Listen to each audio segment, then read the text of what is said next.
Live. Everywhere. On netrootsradio.com.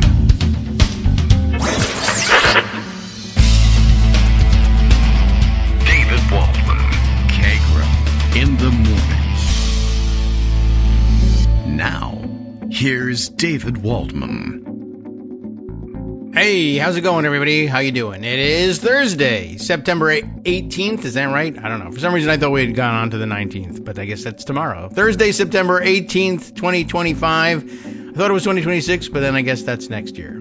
All right. Well, time flies when you're not being canceled, I guess. One of the few downsides to not having a billionaire corporation backing your show is that you don't get the opportunity to be canceled by public demand or by an overbearing government. They generally speaking don't know what the hell we're doing here. And I guess the day they find out, they'll demand that we be stopped. And I don't know who they're going to put pressure on. I guess you guys. And I don't know. Sorry if I bring that pressure down on you. Big story of the day, I guess, thing that everybody's discussing, and with good reason.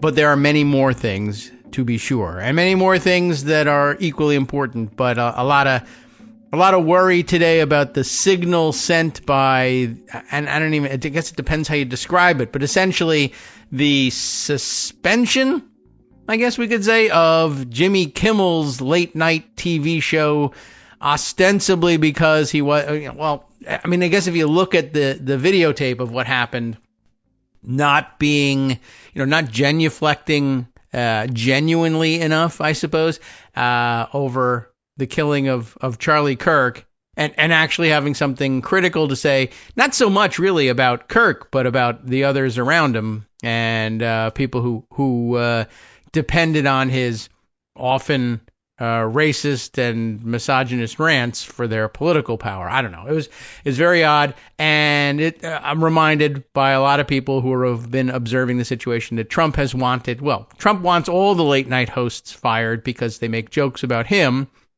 and that's part of what has been a motivating force of his getting into politics since the beginning. A lot of people actually point to his having been made fun of at the White House Correspondents Association dinner as the motivation for him to finally get into the race. And so I don't know how much stock you put in that one, but he definitely does not like being made fun of, and he's been out to get the late night hosts fired for a long time.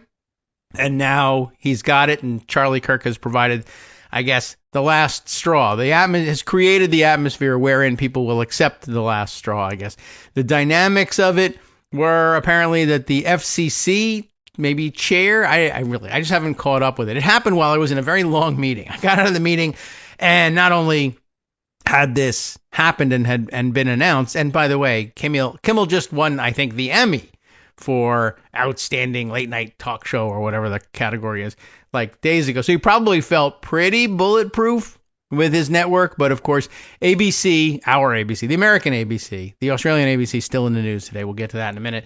The American ABC is involved in, of course, as all of these networks always are, it seems, some high-stakes mergers with some major players with all sorts of billions of dollars at stake. And so essentially, the FCC chair used the leverage technically available to try to either get in the way of that merger or deny broadcast licenses to the people trying to make the purchase, hinting that it might all go away if they just knuckle under and do this one thing, except it's never just this one thing.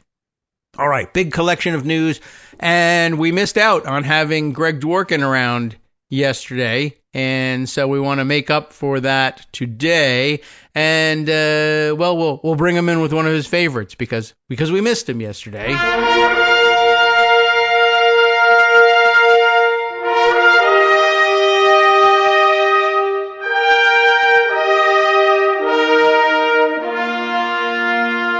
They need to shorten these notes and make this thing move more briskly. But it's an absolute favorite. Yeah, it's a magnificent masterpiece. And I had to kind of I poked around for a piece that was actually Easily recognizable, very dramatic, but would end within a minute at least. Jeez, come on. Right. I could have used some We may British have to pull fanfare something of some from sort Claire today. Obscure, maybe one of the battle scenes. Oh yeah, possibly. I love the music from there so much. Nobody will Either that know or it, but I love it. Helldivers 2. I don't know how the Yeah, music something is like there. that, or Far Cry 6, because it's all in the news. I needed something with a number. Not that we know anything about these things, I'm an old boomer who, Yeah, right. You don't happens to know hear about about this stuff. those video thingies. I could have done something British. I have noticed. Apparently, we sent Donald Trump over to the UK, and he's somewhat He's making still there, waves as far as I know. Yeah, Meeting and it's with been Keir Starmer terrific. and being nice to Prince Charles. It's who's been now great. King Charles. It's terrible for England, I think, but Yeah. I've noticed that. It used to be the case that when the president made when a serious president made a state visit somewhere, there was, a lot of coverage about it, and it was generally positive, and you're not supposed to criticize the president while he's overseas, all that kind of stuff, too. It's an old tradition. That's gone by the wayside, but so has covering what the F the president is doing over there. We've really treated it as a national vacation. The parents are away. Hooray! Things haven't gotten any better, but we are not listening to him, and you guys in England are. Sorry about that. So did he take King Charles and Keir Starmer golfing? I don't believe that he was able to succeed in doing that. He doesn't run the show there, but I think he wanted very badly to ride in the golden carriage, and they gave him a different carriage, but it was very ornate, and he got a ride. I saw it briefly discussed on social media only. I didn't bother looking at the write-ups, but I guess he's staying at Windsor Castle, and they wouldn't put him in Buckingham Palace. I'm not going to bring him to the middle of. All right, so he's at Windsor Palace. Lots of extensive grounds there, but basically somebody described it as they took him for a carriage ride around the backyard. They can't leave the grounds because there's too many protesters out there. So they drove around it, and if you drive around in the king's backyard, you might as well be out for a ride in the countryside. It's not like yours or mine. Pretty large, Yeah. But if it were me, they have I would have bears? put him up at Four Seasons Landscaping, Right. and described just how wonderful the grounds are. And I wouldn't have let him do anything. He should have else. demanded to stay at his golf course, but I think he loves the he. This is what it should be like for me. My palace should be like this. Yeah. So, all right. Well, he's there. That's your problem, England. For now, and then it'll be have a our good problem time. when he comes back. Have So a good time. let's. I'm going to try to put this Jimmy Kimmel thing in perspective. Good. I don't have And the any. perspective is whatever you think about it, you're probably right because it's just so nuanced and so many things going on at once. And also probably since wrong. I love abbreviated roundups, Brian Stelter actually does a really good abbreviated roundup of what's going on. It's 1 minute. It's actually 53 seconds, so Not 7 even a seconds to spare for those professionals in media who really care about second to second. You do when it's time to get off because you have to time it by the break, for Right. example. Yes. But let's play it. Okay. Brian Stelter, and then two other people. Yeah, on CNN. But he who are does there. all the Okay. talking. Oh, good. Okay. Nexstar already owns lots of TV stations. It wants to merge with Tegna, which owns lots of other stations. In order to do that, it needs Stop. brand. Okay. Did you say stop? Nexstar Oh. is an ABC Okay. affiliated. Okay. Nexstar. There's no T out there. Nexstar. Nexstar. I see. Nexstar. No T. Is one. Yeah. The other affiliate, which doesn't have as many stations, is another. Yeah. They wish to merge. Was it Sinclair? Or is Sinclair is a it third third player. one? Yeah, I was confused Also with all about this, stations yeah. who wants to do their own separate merger. Oh. That's the background for his statement, and I he see. only has a minute, so he's trying to tell Oh. it to you in, Yeah. in auctioneer language as Right. fast as possible. Okay. Yeah. Thanks for the clarification. It was very odd too. Yeah. It's like ABC is not. I mean, I guess they're not the ones that decide. Okay, all ABC stations will show the following. They're groups, Well, they do. They affiliate offer groups, it, and they offer things, but everybody. the affiliate groups can Yeah. shut them off. But on the other hand, and Armando is having this discussion with himself, as he often does on have Twitter, a phone. Yeah. about who really has the power here, because affiliates want to be associated with their own networks. Yeah. I mean, that's what makes them. But rich. if affiliates own the majority of the station, they can tell the networks what to do to a certain extent if the network wishes to follow. And the third point, before Brian Stelter gets to what's going on, is that you have to step back and look at the 50,000-foot picture. Mhm. Broadcast TV is dying. That's a They're good point. losing audience. The audience is dying off. Mm-hmm. Okay. They're losing money left and right. They were created in an era where there were only 3 stations, really. The others Yes. didn't count. Right. And as They somebody weren't put there it on even. Twitter, the networks not only had the money to afford cameramen and crews and stage sets, they also had pretty much an exclusive and a lock on getting people like Dean Martin and Judy Garland in front of the audience. Yes. That's a world that doesn't exist anymore. Any celebrity Neither do they. with an iPhone can do their own thing for a fraction of the cost that it takes, let's say, Stephen Colbert's people to put things together. Right. Yeah. And, So back to Brian no Stelter, and that's no the one minds the background production listening value. to what's going on here. Okay. All right. We got another 50 seconds to go. Carr, the SEC chair's permission, and it actually needs the SEC to change the regulations entirely about how many stations an individual company can own. So Nexstar has all of this pending business before the government.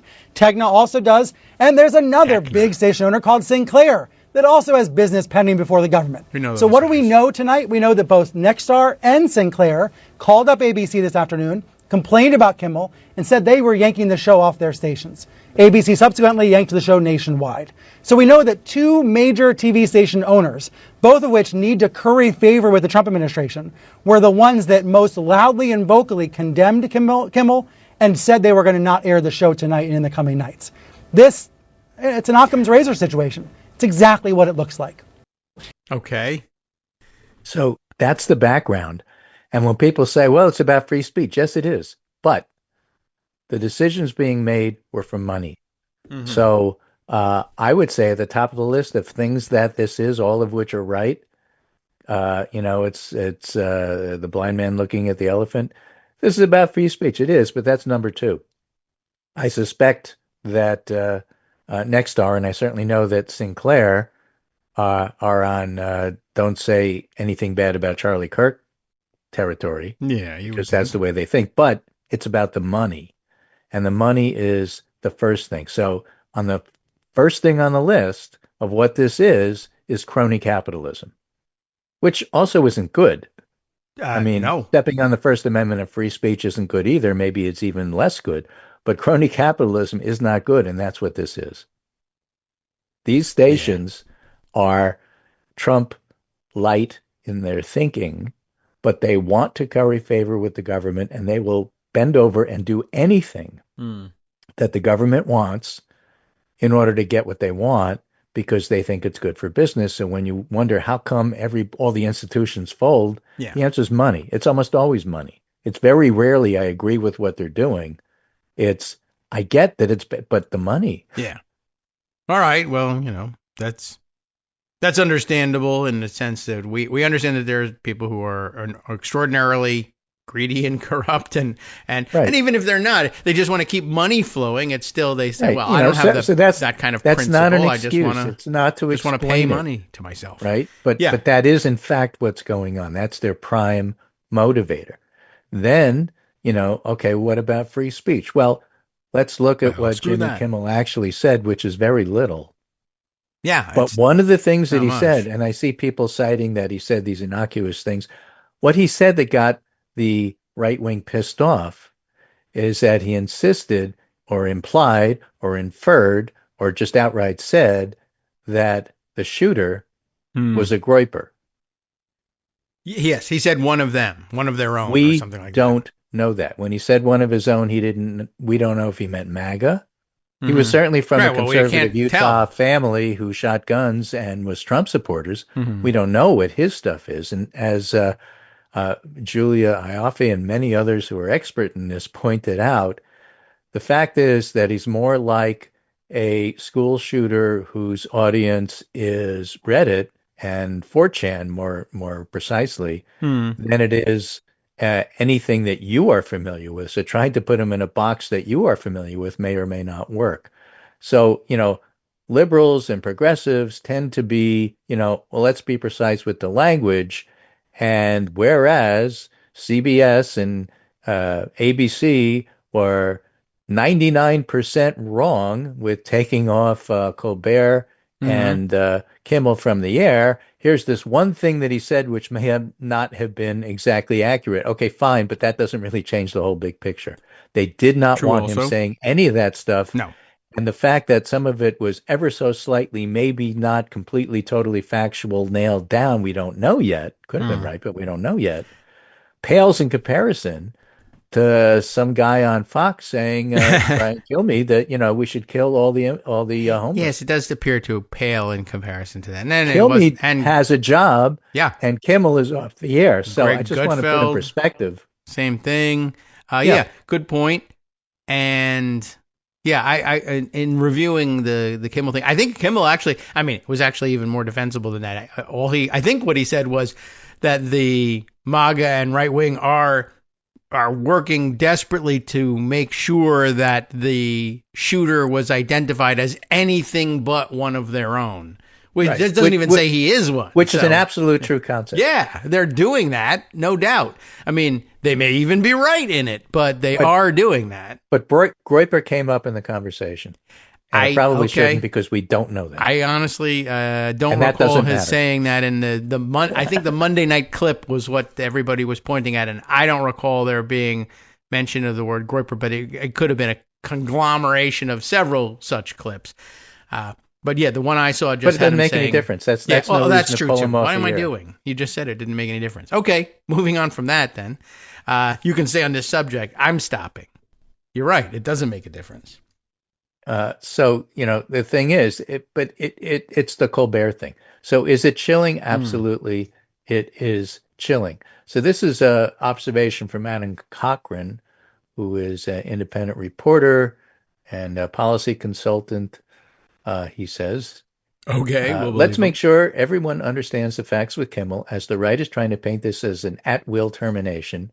Nexstar, the parent company of Kimmel's show, is seeking FCC approval for a merger. Kimmel made comments about Trump on Monday night, months after Trump openly said he already wanted to get Kimmel fired. Right.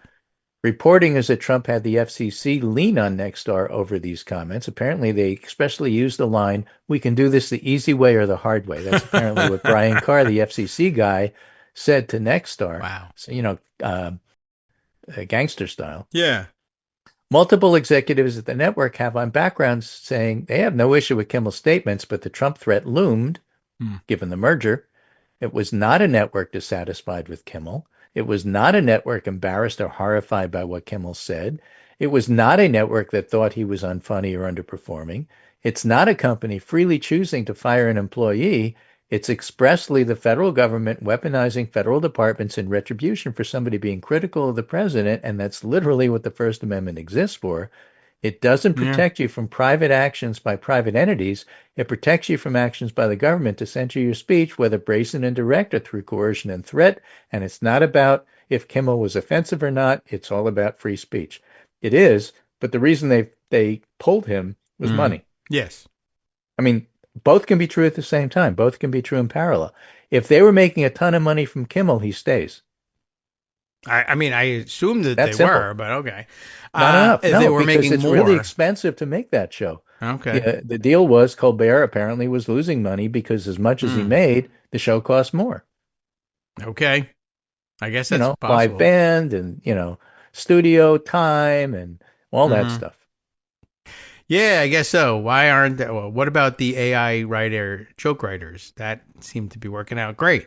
Right. So Tegna, Tegna, capitalized, Nexstar, Sinclair, own a lot of local stations. Guess so. Nexstar has a $6 billion offer to merge with Tegna. I just want to put the money in perspective. How much money did Jimmy Kimmel make for the network? Not $6 billion. No, I guess not. It's all it is. I guess now when they really pare it down, and I guess now that they're in competition with so many other networks, channels, streaming services, etc. It makes a difference. You can no longer get away with, well, that's one of the things that makes you a network. You have a news show and you have a late night show. And now, of course, even those things, when people watch them, they watch them, I'll watch them the next day on, some streaming service, or somebody will send me the clips, or people don't set their watches by network time anymore. And I guess that's just the reality. Okay. Yeah, they don't wake up to Modern Farmer, and they don't get rid of the test pattern. Must be time to get up, that sort of thing. Meanwhile, yes. Somebody on Twitter points out Disney's still trying to finalize its ESPN NFL deal. Oh, okay. All NFL team owners must approve the Disney bid. NFL owners are MAGA. Yeah. So if Trump says, Although now he's mad. No, they will. They have to change the kickoff rule, apparently. He doesn't like the way it looks. It looks like hell. Owners, change it. So, I mean, there's a lot going on behind the scenes that have to do with, dare I say it, money. Is it money? The fact that it happens to align with their political views is like a twofer. Yeah. It won't, First Amendment won't give me pause because I'm on the conservative side of wanting to shut everything down because we're all conservatives, free speech advocates. Right. And we hate champions. Cancel culture, except cancel culture to us means you have to say what we want. And if you say what you want, you got to be canceled. They literally that's all true. Get rid of a TV show. Cancel. But in the end, it's all about the money. I guess so. I mean, I guess that shouldn't surprise us. And I don't know what to make of, for instance, you may have woken up to find out that you are of the same opinion on a subject as some surprising people as well. Karl Rove is with you. Tucker Carlson ostensibly is with you. I don't know. He might change his mind by noon. I don't know. But I was saying yesterday, I almost fell off my ball tanning machine with the news. Everybody, look out. I have to go get one now. Now I feel obligated. Now, oh my God, Tucker Carlson agrees with me. I nearly fell off my ivory tower. That's surprising. But you don't have to feel funny or weird about it, just as you don't really have to feel funny or weird about the fact that, like, Liz Cheney endorsed the person you were going to vote for. It's okay, everybody. Don't worry about it. You're still you. Let's talk about money. All right. Give me money. So this is from Bloomberg News and Opinion. Yeah. This is Timothy L. O'Brien, who's a columnist and was an investigator and is an investigative reporter. He's now senior executive editor at Bloomberg Opinion. But once upon a time, he wrote about Trump and how Trump pays or doesn't pay taxes. Okay. And was sued by Donald Trump and won. All right. That usually happens. So he has some experience with this, and he writes, Trump's $15 billion New York Times suit also has a serious intent. It's serious. All right. The president wants to tear down another vital institution while unwinding legal protections for the media. So this is all part and parcel of what's going on here. If he can do it as an inside job by leaning on NFL owners who have leverage with ABC Disney, or if he wants to do it as an outside job by suing the New York Times, and he calls it a $15 billion defamation lawsuit, which he will lose. And a lot of embarrassing stuff would come out in discovery, assuming he follows through with this, because half the time he doesn't. It's a very stupid-looking suit. Yeah. The suit doesn't fit. The suit contends that the defendants are essentially proxies for a legacy media that has morphed into a mouthpiece of the Democratic Party. I'm pretty sure he says Democrat Party. Dedicated to sabotaging his political prospects and with zero regard for norms or institutions. 85 pages. It contains ample hagiography, however that's pronounced, about Trump. And like a marketing brochure, the suit features helpful photographs of his TV ratings, 24 presidential election results, Trump Tower, Trump There's a picture fingers of Trump cocked advising you're fired, Trump's lawyers, Latin scholars make note of his sui generis charisma. But the suit's more straightforward claims rest on legal sand, as my colleague Yale Law School professor Stephen Carter points out. Probably less than sand, really, but yeah. Yet, despite parading as a comic book, the suit has serious intentions. They tend to have chilling effects on free speech and responsible and necessary reporting, particularly when they're launched in the White House.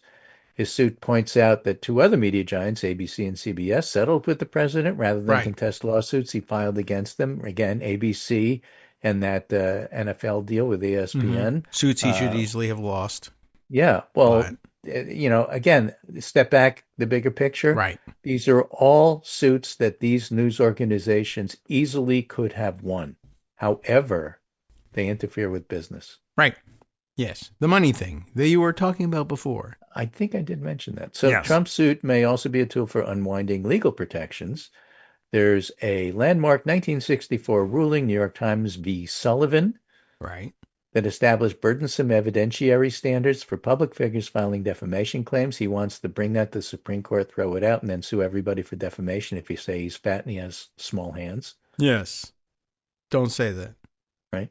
Well, you can say it now, but you can't say it after.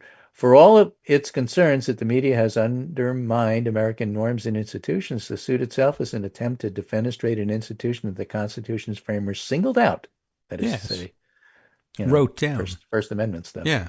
For special protection because they saw it as essential to a healthy democracy. And that's also a feature of the Trump era.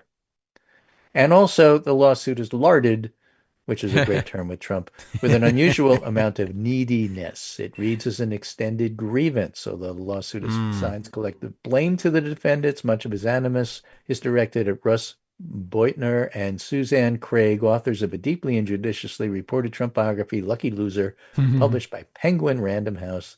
The reporters had Trump's tax returns, poured over decades of family financial machinations. Their work for the New York Times won a Pulitzer Prize, among other laurels. Trump sued the Times 4 years ago and lost.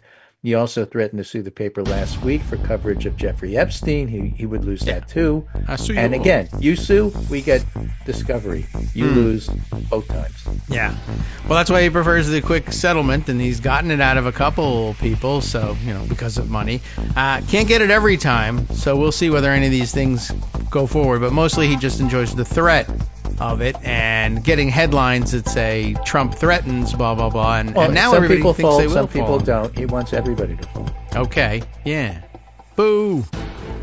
Hi everybody, it's me, David Waldman. Yes, the same guy who interrupts you all the time. Interrupting you one more time just to tell you again, another reminder that your contributions are what keep this show on the air, and patreon.com patreon.com is still among the easiest ways to make the sustaining subscription donations that keep us afloat.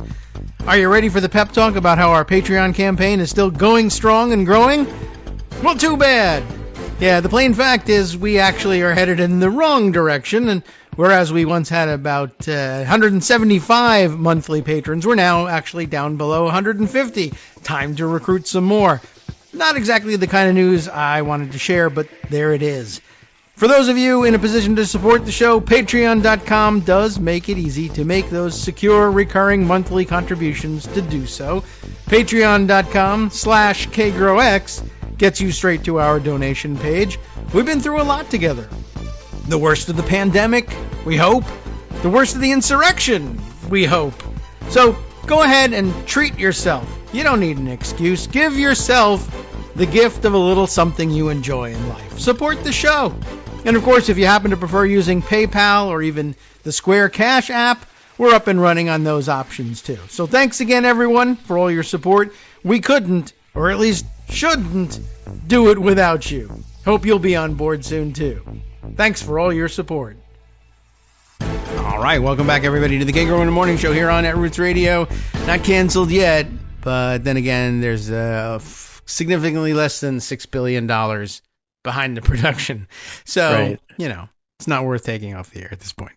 Well, I thought I would do some housekeeping discussion all right. As the second half of my 15-minute segment. Those listeners who have been listening for the past couple of weeks on the days that I'm on may have noticed some noise in the background. And we're doing some construction here at the Casa. And as I age, we're starting to build in things like walk-in shower in the master bedroom instead of a tub so I don't trip, fall, and break my neck. And great. That's going along fine, but it entails, at the very least, on any given day, because it's a 3-week project, 2 carpenters, 1 plumber, 1 electrician, the guy who does the taping for the walls, the guy who does the painting for the walls, and of course the tiler. So on any given day, we have 4 or 5 people in a tiny little room checking the specs and, measuring and such. And sometimes it can get noisy. Abby's been pretty good and pretty quiet about all of this. But at the same time, today's a quiet day because the contractors aren't starting till 11 because they have another job to go look at. And by the way, while everybody was here yesterday, the electrician turned off the electricity, which is why I wasn't on the air, so we could take a look at some lighting stuff and fix a broken outlet and move it so it could be where it needs to be. And of course, while that happens, the familiar Wednesday lawn people were out making noise, and then FedEx delivered a whole bunch of other stuff. So it was a shower. Here's a 12, shower. 13 people. Well, the shower guy's a different guy. He was FedEx here as well. But if anybody saw A Night at the Opera and remembers the stateroom scene, that's what this looked like. 30 people crowded into a tiny room. You open the door and they all spill out. So we had fun. I made coffee for everybody, which is the way. And the building inspector. Naturally. You had to get coffee first. Yes, right. Well, so it's quiet today because nothing's going on. That's good news. The internet would indicate to me, my impression from the internet and walk-in showers is everybody wants to know how much a walk-in shower will cost. That is a constant barrage of ads that I should click to find out how much. It depends, but a lot more than you think, and it depends how you do it. We're having ours tiled. It's not a prefab, so that's the way it goes. And of course, the tile. What if the tile is expensive? What if tariffs are making it 3 times what you thought when you originally designed the project? I won't mention specifics, but it's pricey. It can be. But at the same time, does it have Charlie Kirk's face we have loyal Daily Kos readers who listen to the show and non-Daily Kos readers who listen to the show, and one of them wrote in and said, "Just clarify for me, you're not building a ballroom, right?" There's enough trucks, but no. Yeah, and I said, listen, you have to look at the beautiful trucks outside. Thank you for your attention to this matter. It's not a ballroom. It won't be a ballroom. I Please, don't dance. He's grieving, everyone. Don't make me. Try to stay. All right. Well, any construction at this point should be presumed to be a ballroom. That's what everybody wants. For 150 years, I'm just trying to help out the economy, which is sagging, and maybe we'll get to that too. But I will mention that I sent you a graph, I think. Late rental payments. Oh, yeah. One of those tip of the iceberg things. Like if you're starting to be late on your payments to your credit card, or if you're starting to be late on your rent payments, and that goes up compared to 2 months ago or 3 months ago or last year, then you'll get the impression based on this indicator, leading indicator, that, maybe the economy isn't as good as people say. Yeah. Well, people are increasingly saying it's not that good, but then they're canceling the shows. Fed said that. So they said, okay, why don't we lower rates just a little bit, but not a lot. Trump failed on his bid to oust Lisa Cook from the Fed board before they voted. So far. He's got one of his own people who wanted to cut more, but that's not what's going to happen. Jay Powell's still in control. And the media is still in control, and the schools are still in control. They're all under siege. Let's not kid around. But they're winning some and losing some. Harvard's winning. New York Times won last time. They'll win this time. ABC is folding. CBS is folding. The bigger the corporation, the more they want to merge. And again, why is broadcast media so vulnerable? Because their product is dying. Nobody wants to watch. Who watches network news anymore? Who watches network anything anymore? Yeah, I guess. Younger people don't. They get stuff on their iPhone and they watch streaming services. Yeah. And ABC, CBS, and NBC are dinosaurs. Okay. Well, about to be hit by a meteor. Wait long enough and there'll be oil. So that's important. So that's I saw too. 2 think pieces, which actually were pretty good. Pretty good. So you think. About Charlie Kirk. Think Charlie Kirk. All right. Convince me. Change my mind. All right. The first one to change your mind is by Ta-Nehisi Coates. All right, you win. Ta-Nehisi, like in Tallahassee. That's what he says when you pronounce it. Oh, okay. That's a good Ta-Nehisi Coates says, Charlie Kirk redeemed. A political class finds its lost cause. Ah, okay. By ignoring the rhetoric and actions of the Turning Point USA founder, pundits and politicians are sanitizing his legacy. Yes. Now, before he was killed last week, Coates says, Charlie Kirk left a helpful compendium of words, ones that would greatly aid those who sought to understand his legacy and import. It's somewhat difficult to match the words with the manner in which Kirk is presently being memorialized in mainstream discourse. For example, New York Times Ezra Klein, who dubbed Kirk, quote, one of the era's most effective practitioners of persuasion. I'll make that argument a little bit in a minute. And a man who was, quote, practicing politics in exactly the right way. That's what Ezra Klein wrote. Yeah, we watched him do that. Governor Newsom hailed Kirk's passion and commitment to debate, advising us to continue Kirk's work by engaging with each other across ideology. Atlantic writer Sally Jenkins saluted Kirk, claiming he argued with civility and asserting his death was significant loss for those who believe engagement can help bridge disagreements. The mentions of debate and engagement are references to his campus tours, during which he visited various colleges to take on whoever. That this aspect of Kirk's work would be so attractive to writers and politicians is understandable. There's a pervasive worry among the political class that college students could use a bit of shock therapy from a man unconcerned with preferred pronouns, trigger warnings, and the humanity of Palestinians. But it also shows how the political class's obsession with universities blinds it to everything else. And the everything else of Kirk's politics amounted to little more than a loathing of those whose mere existence provoked desire. For instance, Kirk held disagreeable views.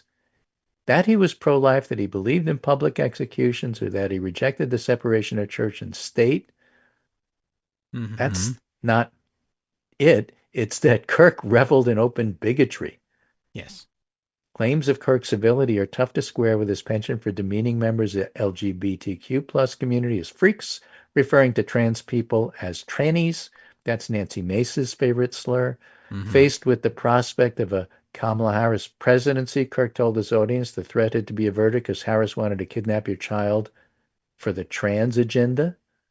Garden variety transphobia is unremarkable, but Kirk was a master of folding seemingly discordant bigotries into each other when he defined the American way of life as marriage, home ownership, and child rearing, free of the lesbian, gay, transgender garbage in their school. He didn't want kids to have to hear Muslim call to prayer. The American way of life was Christendom, Kirk claimed, and Islam was antithetical to that. Large dedicated Islamic areas were a threat to America, and New York mayoral candidate Zoran Mamdani was a Mohammedan, with Kirk supposing anybody trying to see Mohammedism take over the West would love to have New York as its center. He railed against black crime. He repeated the rape accusations against Yusuf Salam, a member of the exonerated Central Park Five, calling him a disgusting pig who had gotten away with gang rape. He sounds like Trump there. Yes. Whatever distaste Kirk held for blacks was multiplied when he turned to those from Haiti. Haiti was infested with demonic voodoo, raping your women and hunting you down at night. Remember, the Haitians are eating the dogs. Remember that? The only hope was Donald Trump. And the point of this so-called mastery was as familiar as it was conspiratorial. Great replacement. There's an anti-white agenda. He used those words. These are all quotes from him, one that sought to make the country more like the third world. And, you know, he goes on and on and on. He does the anti-Semitism bit as well. And the thing is that a lot of the people like Ezra Klein, who talk about doing politics the right way, Ta-Nehisi Coates notes that many of these people like Klein never actually quote Kirk's own words. Because if they did, it would show that what they're writing is garbage. Yeah, that would be bad. And that's called, by the way, doing the research prior to writing your paper. Like, do you know what you're talking about? No, but I do have a deadline. Right. So he ends with, words are not violence, nor are they powerless. Burying the truth of the Confederacy, rewriting its aims and ideas, ignoring its animating words, allowed for the terrorization of the black population, imposition of apartheid, and the destruction of democracy. So, you know, Reconstruction, Jim Crow is what he's talking about. The rewriting and the ignoring were done not just by Confederates, but by putative allies for whom the reduction of black people to serfdom was the unfortunate price of white unity. The import of this history has never been clearer than in this moment when the hard question has to be asked, if you would look away from the words of Charlie Kirk, what else are you looking away from? Okay. Fair so question. I thought that was pretty good analysis. Yeah. I mean, it's right on. It's kind of right where we all felt.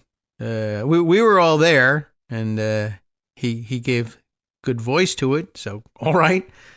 Yeah. Has he changed my mind? No, but he wasn't going to change my mind from thinking Charlie Kirk was not a great person, but well, a lousy that's not the one. idea. So, the idea is there may be some pieces that cover Charlie Kirk that aren't awful.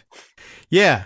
No, that's what we want to change your mind about. I just said I had staked out the change my mind thing, and okay, to the extent that matters, it has not happened, but it wasn't going to. Okay. Well, you know what? Today's Thursday, September 18th. Changed my mind. I tried because when I originally wrote you, I said today's Thursday, September 19th. So I'm the source of your maybe confusion. That was it. Okay. Yeah, I was like true confession on the air. Well, I was wrong. Changed my mind. Yeah. Well, okay. It's the 18th. Changed my date. Yeah. So this one is also interesting in a different way. John Della Volpe, Obama's pollster, runs the Harvard Institute of Policy, IOP. They do the Harvard Youth Poll. He knows from what he speaks. He's usually a pretty good analyst. And he writes in the New York Times what Democrats can learn from Charlie Kirk. Oh, dear. Yeah. New polling shows that young men, many of whom helped elect Donald Trump in 2024, are drifting away from the president. Since Mr. Trump took office, his approval ratings among men under 30 have fallen by 29 points on inflation, 25 points on jobs, and 21 points on the economy. That's why that house rental thing that I mentioned is so important. Oh, yeah, okay. Yet those losses don't automatically translate into Democratic gains because many of these men still see Democrats as weak, ineffective, and unresponsive. So let's see what happens with the government shutdown, which is supposed to happen quite soon. Mr. Kirk's organization, Turning Point USA, did not create a traditional political network. It built a network of belonging. You know, those of us who are associated with Daily Kos understand that sort of thing. Yeah. Even if I'm a boomer, I understand it. Where community came from before ideology and culture became a driving force in politics. It established chapters on high school and college campuses. It gave young conservatives a ready-made social life. Its conferences featured appearances by many of the right's bold-faced names and influencers, helping turn activism into lifestyle. The data backs up the fact that young men identify three forces shaping their lives, according to his polling firm. 1, economic displacement that keeps stability out of reach. Our job is to blame it on Republicans because it is their fault, but not all of it is their fault. Some of it happened under Biden. Institutional distrust born of broken promises, and everybody does that. And a crisis of belonging rooted in masculinity.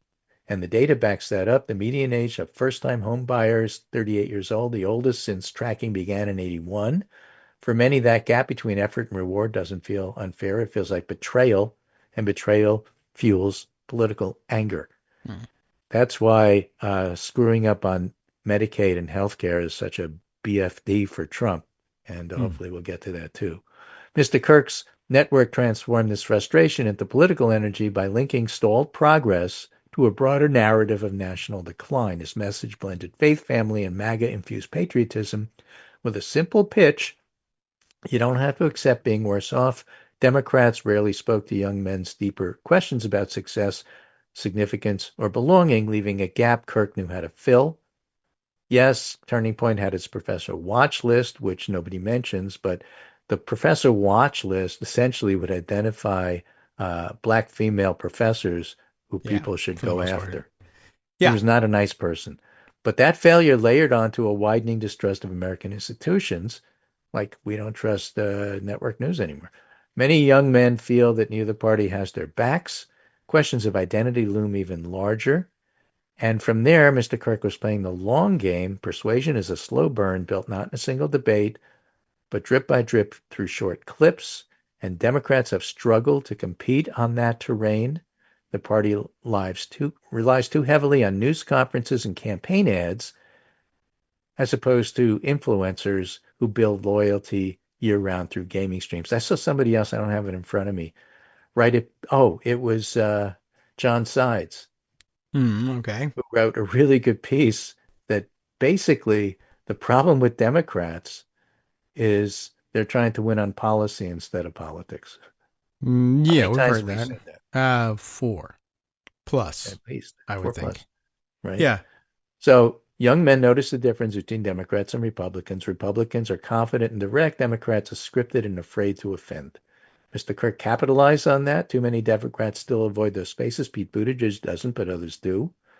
The takeaways from Kirk's playbook aren't complicated. That's the problem. They're the fundamentals of modern politics, and they can be done without alienating young women. But Democrats, election after election, skip them. Until that changes, they'll continue to lose ground. So stop thinking about campaign cycles. Don't go out to win elections. Go out to win hearts and minds. Meet young men in cultural spaces. Gaming, fitness, entrepreneurship, that's where they are. Show leadership in hostile settings. Okay. Congress, what are you going to do about the shutdown? I'll tell you that. Highlight tangible economic pathways. Create safe forums for talking about identity. That's what you need to do. And also, you're going to have to do a little Bill Clinton third way things. As an example, Navigator, I always call them Netscape Navigator because I'm a traditionalist, right? 2 in 5 people have heard at least some about the impending government shutdown. Trump and GOP remain most to blame in a shutdown scenario, but 3 in 10 Americans are open to persuasion on who to blame more for a potential government shutdown. I've seen people criticize Schumer and Democrats because they seem to be making the healthcare subsidies for the Affordable Care Act as part and parcel of their big ask to help the government be funded. In other words, Senate needs their votes. Right. But it's a good idea because that's what people actually care about. And so for anybody who says, no, we need to do this other thing, which is a more important issue to me because it's a kitchen table issue. No, healthcare is a wonderful thing to do, but you have to actually have the backbone to do it. Okay. Well, if you're going to make it work, yes. Right. So really you have to do that. From Navigator, Americans say they'd be more likely to blame Trump and Republicans for government shutdown than Democrats. 66% of Americans have heard about Trump and congressional GOP's Medicaid budget cut. Politico has an article, Why Voters Will Feel the Impact of GOP Health Cuts Before the Midterms, and it's the fallout from Trump's mega bill, and it's likely to hit the public sooner than they think. And that is because these subsidies to ACA that make healthcare affordable are destined to expire. Yeah. In other words, this fall. And if they don't do anything about it, then what people pay to get insurance is going to skyrocket. And that's now, not Medicaid cuts after the 2026 elections, which is how the bill was written. Okay. All of that is what Democrats have to do. And Delavolpe is saying, just be bold, say what you think, and stop trying to, shape everything about the next election. It has to be now. You have to get out there and talk. You have to say this is wrong. And you have to do it with a single consistent voice, especially when you're in the minority. That is something that Republicans absolutely know how to do. Democrats don't. Well, some don't, I guess. That's true. When you're in the minority, you can't afford some don't. Everybody has to be on the same page, which is why I get so pissed off at Hakeem Jeffries and Chuck Schumer for not endorsing Zohran Mamdani. Because he knows she's done it. Be on the same damn page. Yeah, I'm not certain. I don't know what's driving that. And yeah, I guess Jeffries' allies are starting to endorse him. So this is their coordinated, slow drip. We'll get there. But that's not what's needed now. Bold. Did I say bold? Delavolpe said bold. Yes. You need that. You can't just be we're going to do the corporate thing and do it the way we always do it. Hello, wake up. It's 2025 and people are watching you. I do have this chart demonstrating a marked increase in the rate of boldness over time that I hope you'll all take a look at. and you'll see the microphone so we can see it. I mean, I guess that's really, what can I tell you? That's true. It's one of the Democratic ways of doing business generally. Well, what can we do? What if we somehow use the tax system to incentivize boldness. Well, as you see, we've actually had a 26% increase in boldness over the past 6 months, which is really remarkable and historically tremendous gain in boldness growth. We've never seen it growing at quite that rate before. So the truth is that Democrats are in fact bolder. Well, yeah, it's not actually the way you demonstrate boldness. So it may even be technically true. Well, I'm a data guy. I'm a quant. Okay. Well, I mean, I'm just saying. Chuck Schumer at the podium, okay, giving a 25-minute speech, and at minute 23, he says Democrats are and need to be bold. And you look at that whole picture, big picture, and think, yeah. Well, it's about time, really? I guess. And what were you going to say about being? Anybody who was watching this whole thing and stayed for minute 23? Yeah. Well, that's what we have clip services for on the internet. They'll send us the good parts boldly. Right. Okay. Yeah. Yeah. We've just had the go around too of what was, I guess, supposed to be an effort to fund Democratic straight up Democratic influencers of some kind, but I'm not certain that the money people had a clear idea of who's influencing who or what that actually means to be an influencer or there's some organicness to this. Of course, being backed with money, helps a great deal. I don't know. I'm not certain what happened with that. All I saw was that it came in for criticism, I think, because the list of people they had lined up to influence you are not people that resonate. Maybe with more money behind them, they would resonate. I don't know. But it's been a long-standing complaint among Democratic activists, and I guess those who would probably be those influencers. They're constantly making the call for that kind of backing, and then it is odd. Every time there's backing put together, they seem to be left out of it. Right. So I'm going to end my segment with a Teddy Roosevelt quote, which was forwarded by Greg, 2 G's, Gregg, Nunziata, who is one of my favorite conservatives to follow on Twitter. I see. Because he's a sensible sort of guy. And he says, to announce that there must be no criticism of the president or that we are to stand by the president, right or wrong, is not only unpatriotic and servile, but is morally treasonable to the American public. And I think that's right. And I think that's true. And I think that's how we have to look about this. And Theodore Roosevelt, of all people, one of Mount Rushmore guys. Right, true. He actually made it on there, Trump, if you're looking. Apparently he's making more inquiries about that as well. Yeah, that's true. All right, he seems like an old-timey Republican, but now the new-timey Republicans that we have grown accustomed to reviling are saying some of the same things. Right. I'm not putting them on Mount Rushmore for it. At the moment, that's where they are. In this era, in this day and age, with everybody's nerves rubbed raw, I do think that free speech is vital and comes first, but you should try to at least, understand if you're speaking to a wide audience, what you're saying and how it comes across. And the more skilled people will make the point with humor rather than editorial. Okay. I will try that. Yeah. Well, we're well positioned for that, I think. I think. Yeah. Well, and, look, this show is just you and me talking. It just happens that people are listening. Sometimes, yeah. Right. That's true. We could be influencing them right now.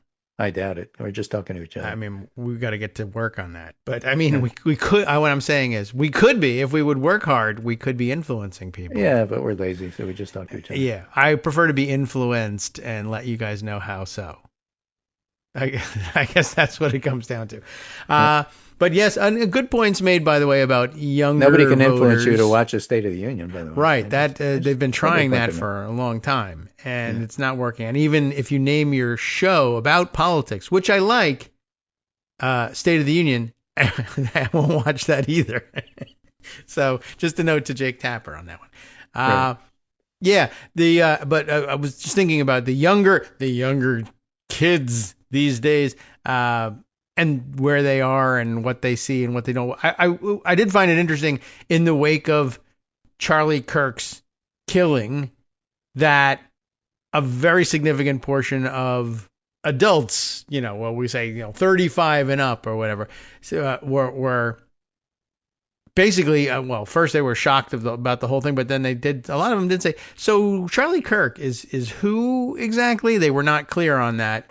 Yeah. And I saw a report, somebody was circulating stats the other day that I guess they had done surveys of college age kids about Charlie Kirk. Did you know who he was, and did you agree or disagree?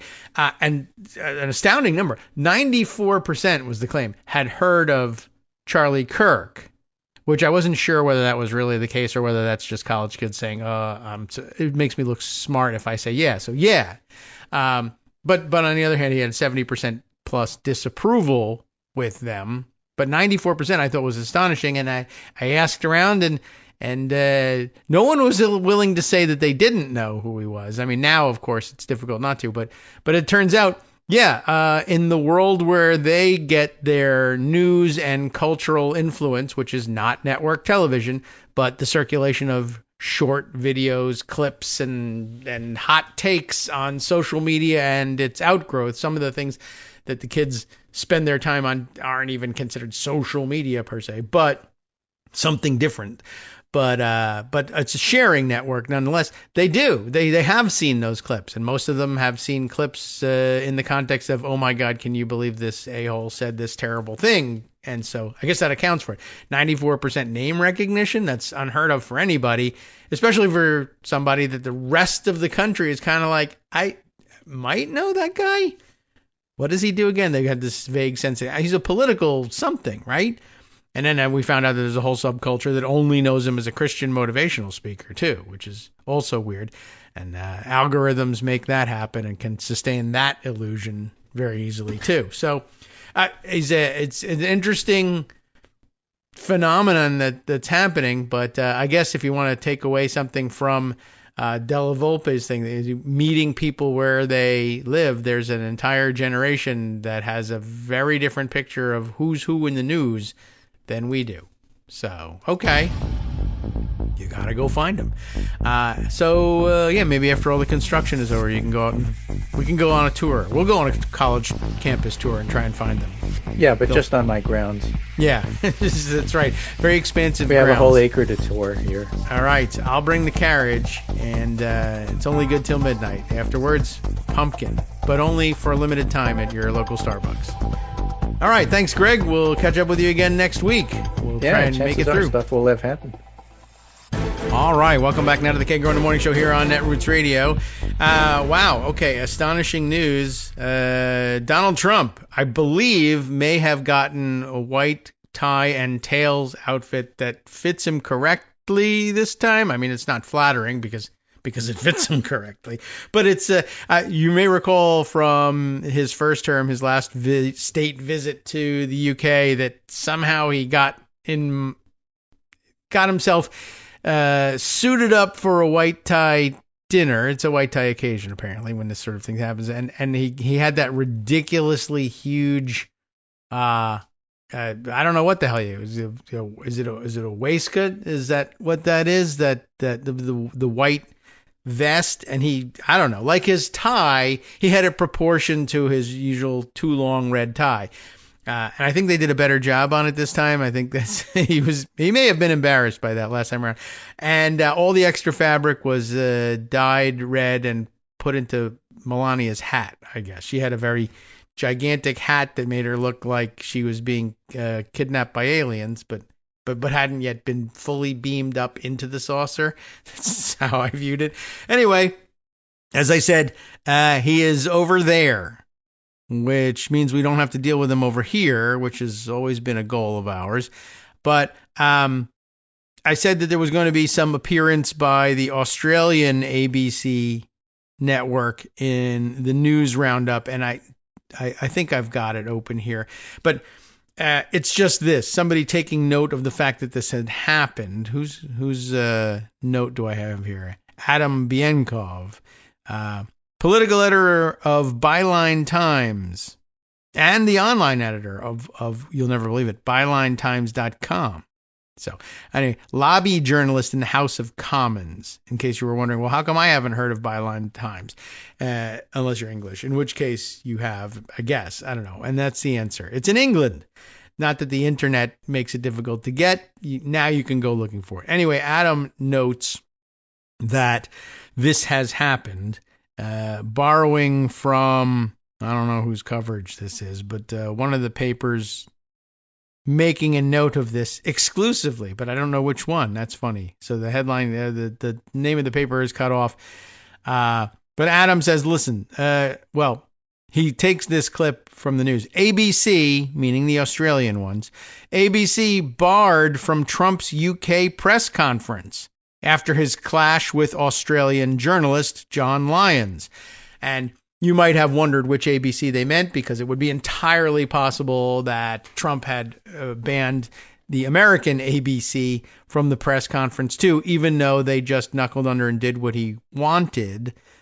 That actually, for Trump, is a signal to step on the gas, to press down on the neck harder with your knee, for instance, and try to gain even more leverage and more concessions and cause more pain. But in this case, it's the Australian ones because of the confrontation. Well, I mean, it wasn't even a confrontation.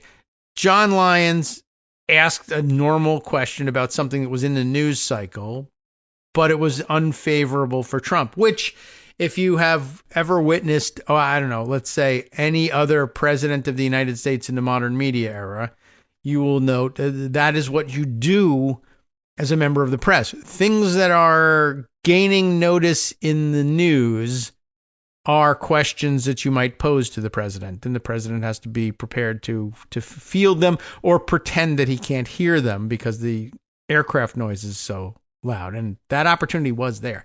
But instead, anyway, he turned and figured he'd bully this guy. And then, of course, he came up with his wacko idea that he was going to subject Australia to collective punishment because an Australian reporter asked a fairly normal question. But I guess he thought he could leverage the fact that the Australian prime minister was going to be in town. I don't even know how Trump understood that to be the case, but someone must have briefed him. We read the other day that the Australian PM is coming to New York for the UN General Assembly session, and that he was interested possibly in getting a meeting with Trump while he was in the United States. So word that he was interested in getting a meeting must have reached Trump, and he actually remembered it.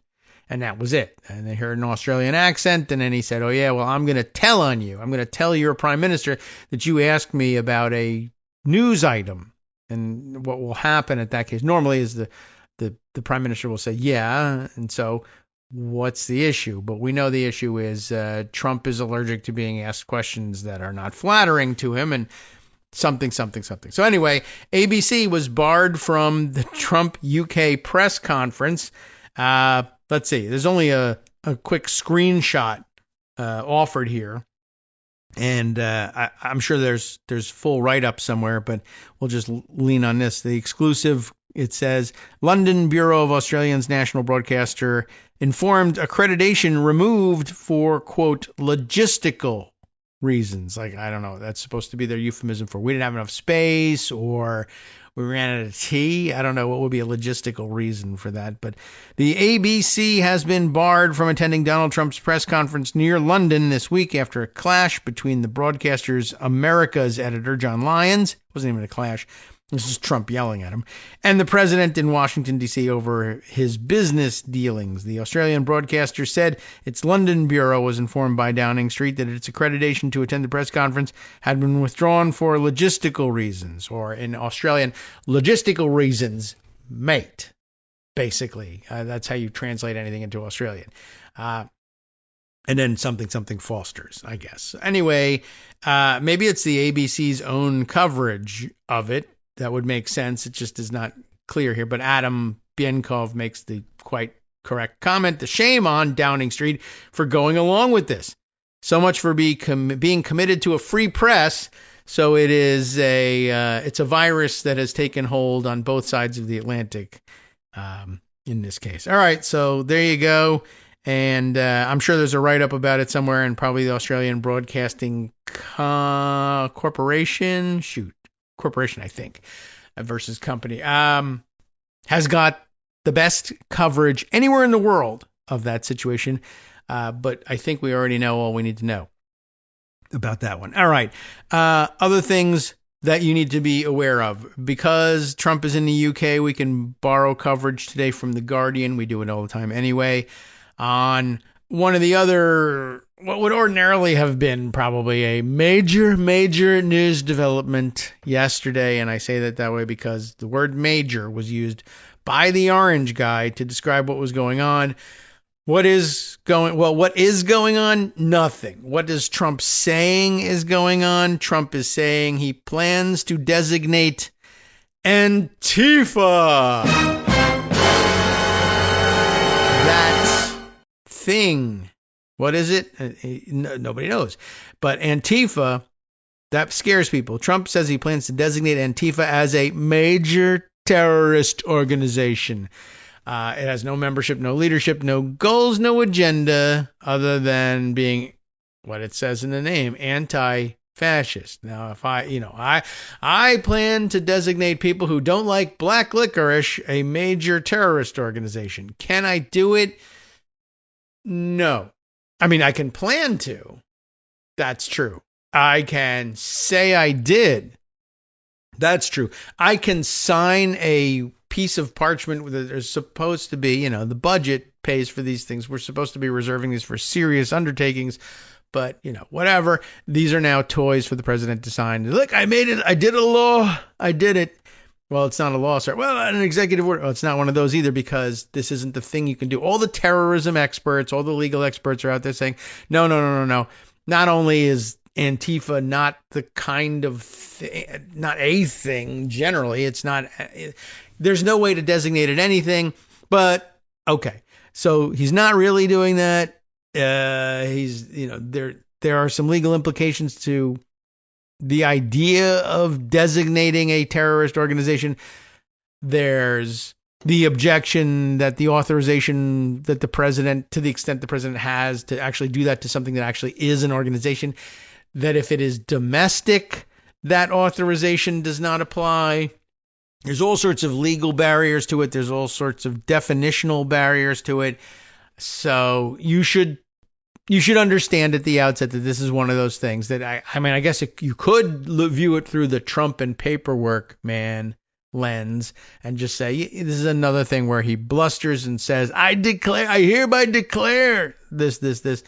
And he may genuinely think that is an effective thing and it is now illegal. And there will be people who believe it, like one of the confrontations between a conservative activist student somewhere and one of the professors at, was it Texas A&M, in which, in this classroom confrontation, the student blurts out somewhere along the line that it's against our president's laws for you to have done XYZ. And I think the XYZ in this case was, once again, the discussion of the existence of transgender people or people whose gender identity is other than a choice between one of two, right? And that there might be some other things out there that you're denying the existence of, but that exist nonetheless.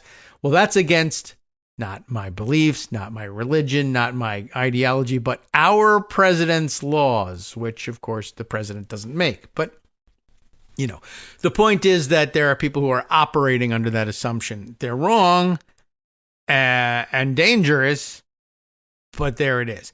All right, so that may be who he's speaking to here. What's the Guardian have to say about it?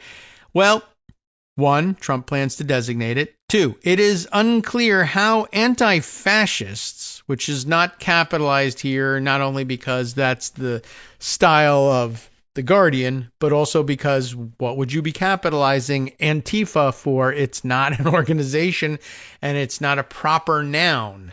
It's a state of being. Are you anti-fascist? Sure. Does that mean you're a member of a certain club? No, it doesn't. But it's unclear how anti-fascists, an umbrella term for, well, this is interesting. I guess in the sense that it applies to anybody as a identifier beyond, well, I don't like fascism, I'm against it.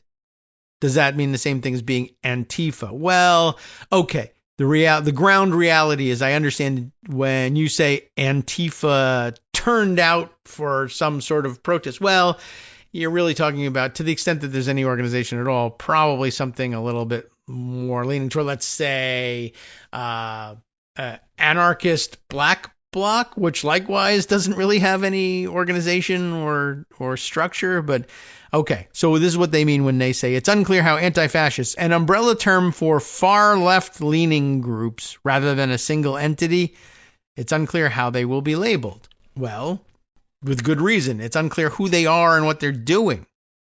All right. No particular writer given here, just Guardian staff and agencies on this piece, which indicates that it's probably short and generalized. Donald Trump said early on Thursday that he plans to designate, I'm going to go inside and sign an executive order. I'm just, by the way, bringing you back to one of the things that he did right after getting out of the hospital from COVID. First time around, that he said I'm going to go right inside. They've got it all ready for me, an executive order. I'm going to sign it. And by the way, that thing that he was definitely going to do within seconds was to direct the armed forces. He was going to commandeer the armed forces to deliver the miracle drugs that had saved his life from COVID to every vulnerable senior in America. For free of charge. So some extraordinary claim and an extraordinary time to do it. Remember, everyone was very deeply fearful. At that point, there was no vaccine. People were dying all over the place. The worst of the initial onslaught may have passed, but the president that was speaking to them, the elderly president that was speaking to them, had just nearly died himself from the disease. There was a lot of panic going on, and also an election coming in a month or less. And he told everybody, I'm going to save you. I'm going to send the army to bring you the miracle drugs to save your life for free. Well, he sent no one, did nothing, signed nothing, authorized nothing. People got nothing. And then they went to the polls and said, to hell with this guy. And then he said, oh yeah, well, to hell with the voting, because then he assaulted the Capitol. It was a very weird time. Anyway, just pointing that out, that he very frequently threatens to sign a new law. Sorry, it's not a law. Executive order. It's not an executive order. A new, whatever. I'm just going to sign it anyway. He says he's going to do it, and then he never does it. But it wouldn't have been effective even if he had. So, Antifa, which is short for anti-fascists, is an umbrella term for a far left-leaning activist groups and is not a single entity. These are groups that resist fascists and neo-Nazis, especially at demonstrations. And there we can say, all right, I can acknowledge that there's a difference between being generally against fascism, as I am, as you are, and being the kind of person who will come out and engage in street fisticuffs with neo-Nazis. I haven't done that. You probably haven't done that.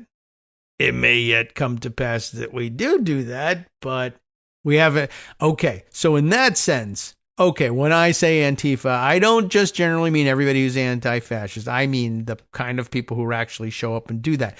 Still, you're still looking at not an organization. Nope, hasn't got a structure. Can't really be designated anything.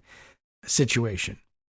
It was unclear how the administration would label what is in effect a decentralized movement as a terrorist organization, and the White House on Wednesday did not immediately offer more details, and they don't have any, so don't look to them for it. The U.S. president, who was on a state visit to the U.K., made the announcement in the social media post shortly after 1:30 a.m. local time Thursday.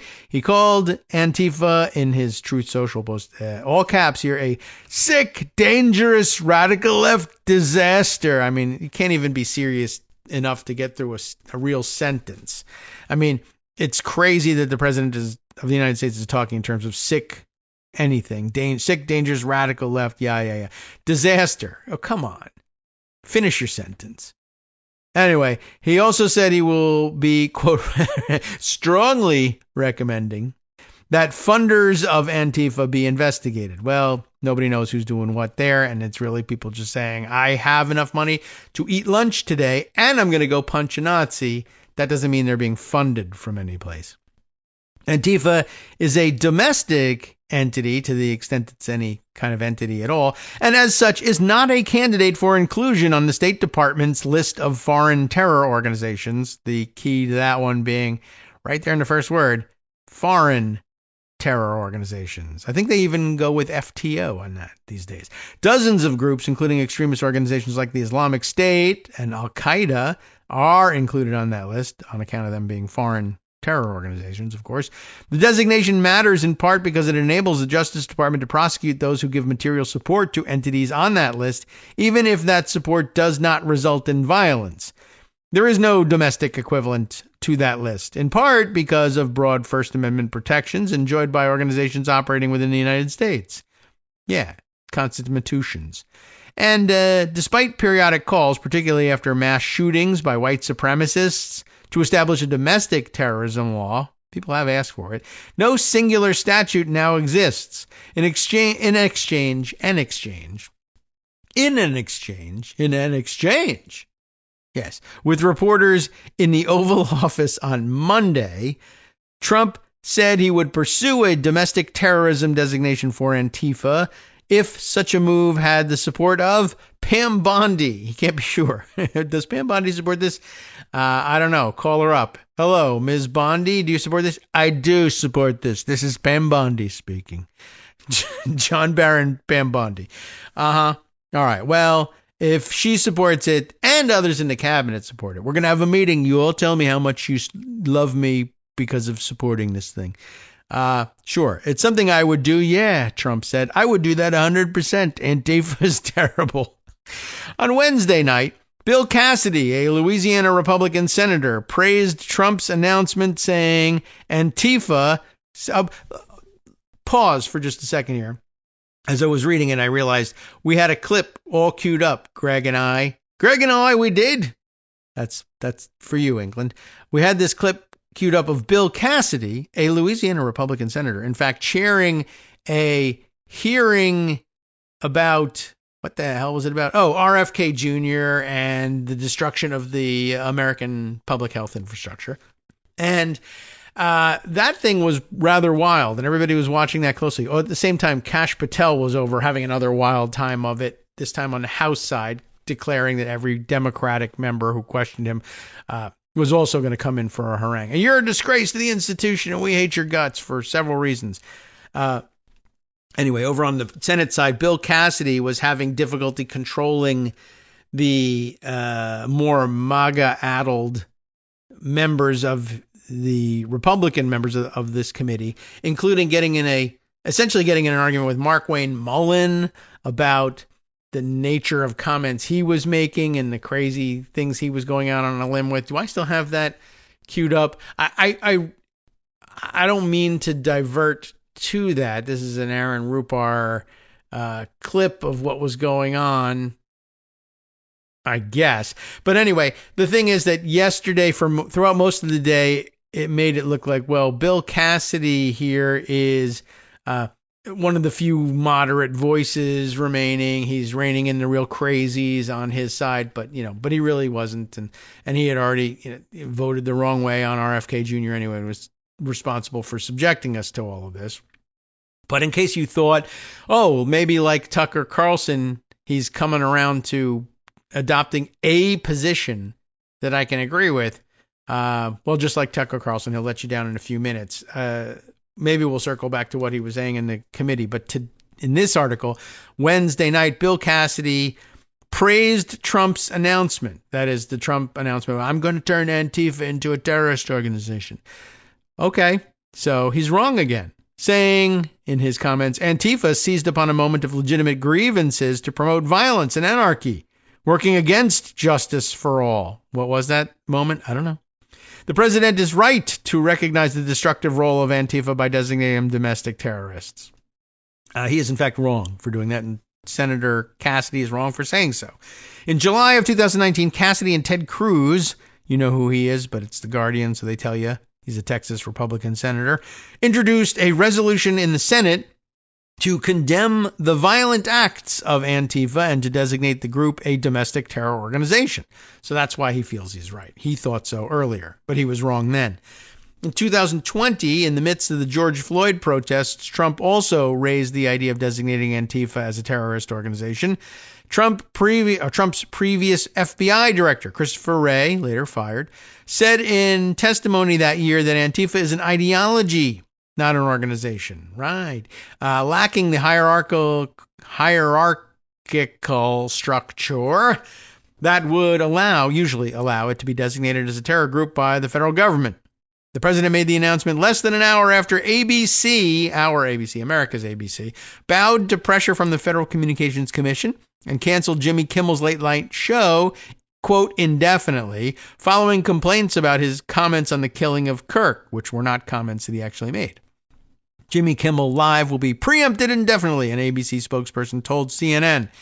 The decision by Disney-owned ABC, yeah, that's sad, came after one of the country's largest owners of local ABC stations, Nexstar, announced that it would immediately preempt Kimmel's show for the foreseeable future because the company, quote, strongly objects to recent comments made by Mr. Kimmel concerning the killing of Charlie Kirk. But they weren't really comments about that. So anyway, in his opening monologue on Monday, Kimmel said, quote, we hit some new lows over the weekend with the MAGA gang trying to characterize this kid who killed Charlie Kirk as anything other than one of them. No Groyper mentioned there. The comedian added, some people are cheering this, which is something I won't ever understand. Oh, you know, just sort of meeting them halfway on that. But anyway, Trump celebrated the ABC's decision to pull Kimmel. How do you like that? Great news for America. The ratings challenge Jimmy Kimmel's show is canceled, Trump wrote on his social network, although the suspension of Kimmel's show is not yet officially final. Anyway, there you go. He made it about ratings, which is, not the case, apparently. And never mind all the facts. Anyway, I guess while we're on that subject, just briefly, I can tell you that, over the last day or two, what Greg says, I think, is fair and correct. It is becoming increasingly, I don't know, maybe I framed this thing wrong. It's starting to look like it's less likely that the shooter is fits squarely within Groyper culture. I think there's less and less evidence that is the case, and more evidence that it is instead that other nebulous online space, which shares a lot of the nihilism and shares a lot of the interest and even enthusiasm for, I've got a button for that. Enthusiasms. Right. For shooting and for violence and for shock value politics, not even politics, but shock value public acting out, but not strictly a Groyper approach. I think we explained in discussing a lot of this in the early days. There's so much overlap in some of the approaches that these various nebulous communities take that it's easy, the Venn diagram overlaps pretty not completely, obviously, but a pretty significant overlap there. He just happens, I think, in the end, we'll find that he falls outside of those circles. He didn't seem to be interested in, there's no record established at this point that shows an abiding interest in, strident anti-Semitism and neo-Nazi influences like the rest of Nick Fuentes' followers. But because they share some of the same nihilism and the same penchant for inside references to shock humor, it was easy to make that leap. Another piece of evidence that was presented early on that tended to argue in that direction, evidence, not proof of anything, obviously, because we haven't arrived there, was that there was at least one Pepe the Frog presentation which appeared to have been acknowledged in one of the photos that had circulated of the shooter from his mom's Facebook page, one of his Halloween costumes, which, in case you're wondering why people keep referring him to as a kid, I guess he's just that young but that one year he dressed up in an outfit that, when put side by side by a particular Pepe the Frog memes, okay, this is a direct match, right? Yes, Pepe the Frog equals Groyper. It doesn't, but it's pretty close. It's an indicator. But it turns out that Pepe the Frog meme was referencing something else, a third item. Hi everybody, it's me, David. Let's change things up from the old fundraising pitch for just a minute and talk instead about how you can be a part of our show. If you've got a smartphone or any other electronic recording device, why not sit down and record a segment for us? Read us an important article and give us your take. Or read one of your own original essays, or even just give us your commentary on something you'd like to share that's important to you. Then send the file to me at kagrox@gmail.com, and I'll try and work it into the show. Short segments, a few minutes in length, are easiest to fit in. And of course, I can't always guarantee that I'll be able to play everything, but if you've ever shouted at your radio or TV about something you wish was being covered, here's your chance to change that. Make the show your own. Send your submissions to me at kagrox@gmail.com. All right, welcome back now to the Kagro in the Morning Show here on Netroots Radio. Let me see if we can summarize this quickly. There's no way to summarize it quickly because as I'm looking for write-ups to help me do that, this is the most amazing thing. I'm struck by two headlines in a row. Look, they're both they're all illustrated with the same photos, obviously. But I'll just put out there that directly in a row, one after the other in the results of my Google search. Deadly memes. Tyler Robinson's far-right Groyper ties, followed immediately by alleged assassin of Charlie Kirk arrested, espoused far-left ideology. So, it's a little muddled out there and everybody's just sort of seeing what they want to see. Although I'm not certain that it says espoused. It says espoused far left and then ellipsis, and not giving me the rest of it. But a very slow loading website there. Okay. The word ended up being ideology. That's the only thing that really fit there anyway.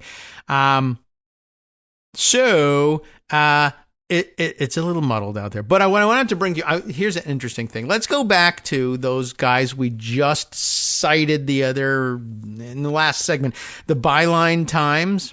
Remember, that was the, I guess, is it UK-based publication that we were borrowing? It was Adam Bienkov is the editor who had made the observation about the Australian Broadcasting Corporation. Shoot, I don't remember. I hate that thing. Not them. I just hate that I can't remember whether it's corporation or company, but I'm pretty sure it's corporation. Shoot, it doesn't even matter. The Australian ABC. That's why I do it that way. Just like Trump. Same thing. Anyway, Byline Times happens to have a write-up about this in part. Now, this is a little while ago. This is the 13th. So we're still in the territory of, well, does this mean he's a Groyper? But excising that part of it, because I think this part is still salvageable. We're gonna it's severable, this piece, which will discuss the thing you may have seen somewhere along the line in looking at the discussion of who is this Tyler Robinson was a grab from his mother's Facebook page for when he dressed up in a black Adidas tracksuit and was squatting down low to the ground, and Amber Jones Robinson, his mom, circulates this picture back on Halloween 2018. Happy Halloween, handing out candy alone since these weirdos, meaning her kids, ditched me. Tyler is some guy from a meme. And then what's going on with his two brothers and what they're doing. Hashtag my kids are weird. Hashtag happy Halloween. Hashtag boy mom.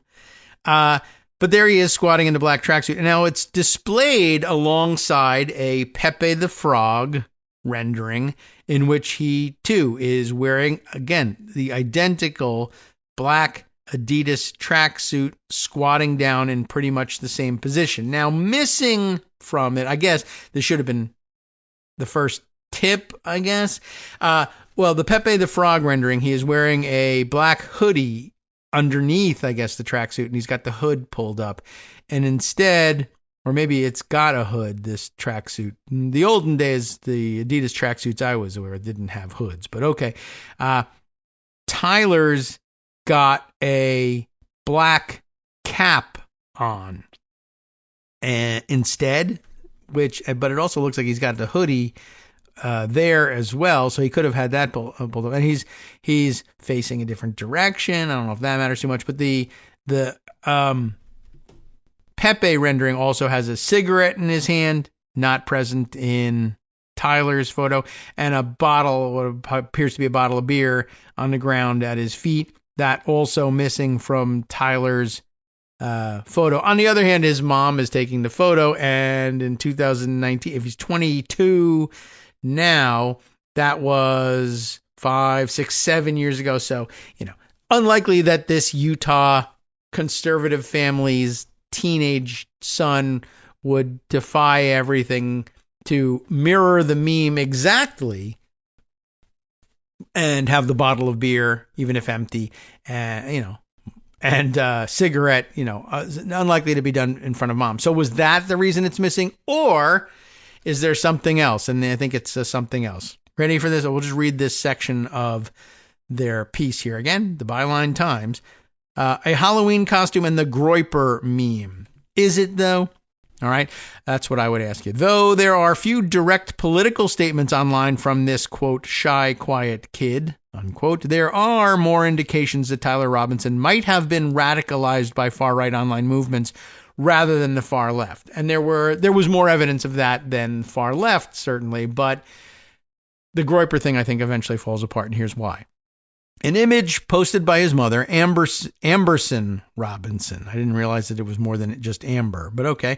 On Facebook around Halloween 2018 describes her son as, quote, some guy from a meme, and shows Robinson squatting on some grass. The uniform is precise, Adidas-style track pants, and the pose is significant because, a meme that has become known as a low, quote, Slav squat. Yeah, and that's kind of where it's at. I don't know how it got presented this way, but it's not I don't think it's from his mother's Facebook page. He's some guy from a meme, and this is the meme, Pepe the Frog. But I did see somebody put that together, and it's there, and it's well known, and it may or may not have been a thing that Tyler actually saw. That may have been the inspiration for it, but by 2018, this Gopnik aesthetic, and I think we did get a chance to mention this in one of our readings last week about this Gopnik, the Gopnik aesthetic, the squat, the tracksuit, had fully converged with the Pepe the Frog meme in the alt-right online sphere. The Gopnik Pepe was a common currency on 4chan and adjacent platforms, a symbol of a certain nihilistic post-Soviet edge. It then evolved into many variants. To understand the potential significance of Robinson's 2018 costume, one must trace the complex genealogy of its symbols. The journey begins with Pepe the Frog, which they do remind you here is itself originally, apparently, an apolitical, maybe, comic character co-opted by the alt-right around 2015 and 2016. By September 2016, the Anti-Defamation League, which has gone off the rails since then, had designated certain variants of Pepe a hate symbol. Its march into the mainstream was confirmed in 2017 when a Pepe emoji trended heavily during the Super Bowl. The period of 2016 to 18 saw the Gopnik squat meme merge with Pepe, creating the Gopnik Pepe, a symbol of a defiant, low-life resistance that resonated deeply within the nihilistic communities of 4chan. This is the exact cultural moment Robinson's Halloween costume inhabits. True, but I also have seen circulated lots and lots of pictures, and in demonstrating the Gopnik squat, lots and lots of pictures of just people doing that squat. And in fact, more important, I think, doing that squat in not red, not yellow, not green, not blue, but black Adidas tracksuits. So there's as much, if not more, content out there of human beings, non-Pepe and non-political human beings doing this squat in that tracksuit. No bottles of beer, sometimes bottle of beer. Cigarette, no cigarette, all kinds of things. But the Pepe the Frog thing was what got merged with an existing Gopnik squat thing. So it is entirely possible that this is reference to the Gopnik squat only and not to Gopnik Pepe. Unless, of course, the pairing of the Facebook page and the particular Pepe rendering was something that Amber put together at Tyler's behest. He's some guy from a meme. What guy from a meme? Give me the meme and I'll put it alongside that and everyone will then understand. And if he handed her Gopnik Pepe, that maybe means something a little different than handing her the Gopnik squat thing with humans in it. But some other commentator recognized it and recognized the Groyper overlap and put the two of them together themselves. You'd have to sort that out. And if you cared about getting there. Anyway, by 2018, 2019, this meme culture crystallized into a formal political project with the rise of Nick Fuentes, a new chubbier frog variant called the Groyper, a portmanteau of frog and grouper fish. Oh, okay. That's the first explanation I've seen of the etymology of Groyper. Frog and grouper. I don't know that actually works out, but okay. That's what they say. Anyway, it became the namesake for Fuentes' network of white nationalist, Christian nationalist activists. Their goal, to tug mainstream U.S. conservatism sharply to the far right. This strategy erupted into public view in the autumn of 2019 during the Groyper Wars. Fuentes' followers, and this is why I think there was that initial instinct to try to connect Groyper culture to the assassination, the Groyper Wars. Fuentes' followers organized online, systematically disrupted events hosted by Charlie Kirk and by his Turning Point USA organization, confronting speakers with loaded questions on immigration, Israel, and LGBT rights designed to, quote, expose them as insufficiently America first. Incidents at Ohio State, October 29, 2019, for instance, and the heckling of Donald Trump Jr. at a promotional event for his book Triggered, ironically enough, at UCLA that November cemented the Groyper identity, a fusion of memes and coordinated real-world action, aimed squarely at figures like Kirk, whom they branded as conservative incorporated sellouts. By 2020, Fuentes had turned this meme-driven network into a sustained media and political infrastructure under the America First banner, complete with an annual conference, AF, or AFPAC, America First PAC, although AF has its own meaning, and a thriving live stream community. So there was that. And there's a couple of other things, too. This is a very interesting piece all by itself, but we want to just focus on that part. Just to point out there's now, I think, the movement of the consensus of the analysis now seems to be there's a couple more pieces of information and evidence floating around out there that doesn't cement a Groyper connection, but cements a slightly different provenance of the Gopnik Pepe, which may or may not have been in use by Groypers as well, but the connection to the Groyper end of the spectrum seems a little more tenuous. Even though the Groyper network all had plenty of reason to want to see Kirk out of the picture, and they do espouse a shock value belief in violence as well, or at least endorsement of the idea, so that everybody will think that they're tough and dangerous. So far, they have never done anything quite like that, and I don't even know that Groypers themselves have been involved in violent confrontations or not. But they may. But just like Antifa, I guess, in a sense, the Groyper group is also a little bit nebulous, and they do have at least a network of sorts and a leader of sorts, but they, the membrane is permeable, and it may very well be that certain Groypers may also have spent some time in and around organizations like, say, the Proud Boys, and then found that they weren't, strident enough in their rhetoric, and gravitated towards Groypers, but it doesn't appear that it's just not solid evidence that Groypers are anything other than college campus loudmouths, essentially, who, for the shock value, espouse this very strident racism and anti-Semitism, and that's all. So I don't know. But there's also discussion here of the presence of the Bella Ciao song, and I've seen several competing theories arising over the last couple of days there, what it means, if anything, and perhaps we'll refer back to this article in the future on that basis. All right, back to some other developments which I had put aside. Wow, let's see, just checking up on how much time we've got here. Let me... This is it. I've got to add this to it. I think we're now up to date.